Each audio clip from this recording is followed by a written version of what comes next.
Hey everybody, it's Kyle. Hey, today I want to share with you something I shared with one of our insiders just a couple of days ago. So they have a family that mom and dad are there, and they have a 10-year-old son who's on the autism spectrum, but also has a brain injury. And then they have a daughter that's about 7, and then the brand new little boy that's probably 2. I guess 2 isn't brand new, but anyway, as we were talking, one of our big concerns was our son, when he has these meltdowns and gets frustrated and throws things, or gets kind of aggressive with his little sister, he'll do things, and mom now, because she's been part of our insiders, handles things very, very well, and stays calm and manages it and lowers the stress in the home very quickly. But she's concerned about the side effects for her little girl and her son, her little 2-year-old son, and how that affects them, seeing these things in the home, how that affects them.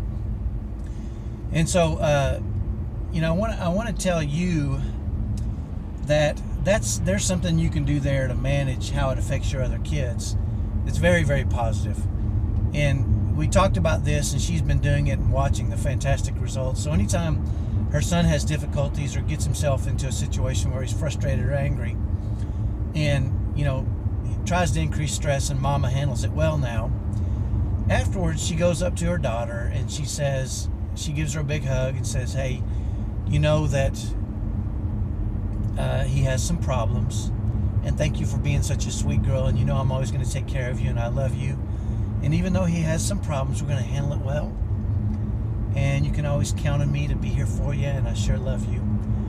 And it gives her a chance now. Her fear was that all this turmoil would kind of turn her daughter against her because of the amount of attention and time she has to spend with her son. And she's finding now that every time there is an issue with her son, she goes directly over to her daughter and the little 2-year-old now and follows this process. And she reported to me back last week how incredible that's been for her daughter and her 2-year-old son. One of the things that we've developed in our family is all of our kids. We have 6 kids total. Our 2 middle are on the spectrum, and when they have difficulties, our other kids know how much we love them. It's a great time for us to share with our kids, our typical kids, how much we appreciate them and how much we love them. And in our family, our 2 oldest, who are now 23 and 21, are the best of friends. They love their brothers on the spectrum, even though they've put up with a lot of stuff from them. And our 10-year-old twins love their brothers on the spectrum and love their older brothers, and really seem to be doing well with my wife and I. So what I want to let you know is that if you handle it properly, these chaotic situations that arise sometimes don't have to turn your family, the siblings, against each other and make them frustrated with each other. We come across families all the time where the siblings are just done. They want out. They don't want to be around anymore because of the stress or the tension, or some of the chaos that can ensue in our homes. That's not what we want for you. We want for you, all your kids, to love each other, for them to love you, and for them to feel your love. And not just by you saying I love you, but holding them tight, squeezing them and telling them how much you appreciate them. And the best time to do that is after you've managed a difficult situation. Directly after, go straight to those kids, your typical kids, hug them and love them, tell them it's going to be okay. I wasn't planning on doing this, but last night Eric had a pretty major meltdown and wanted to get violent, and I managed it and brought him back to where he needed to be. But he flashed some of that anger and frustration.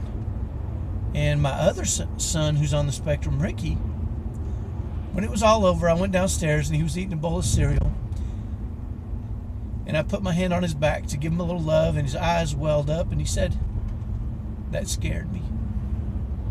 And it gave me a chance to hug him and love him and tell him how fantastic he is, and share a real special moment with Ricky. So take those opportunities. When chaos erupts and you manage it well, as soon as it's over, and as soon as you've got things back to, I won't call it normal, but manageable, run to your other typical kids, run to your spouse, love them, hug them, squeeze them, and tell them how much you appreciate them. And it's okay that some of our kids have issues that we have to deal with. What's not okay is for it to tear our families apart. Don't let it do that. Love them good, love them hard. We'll talk to you next time. Bye-bye.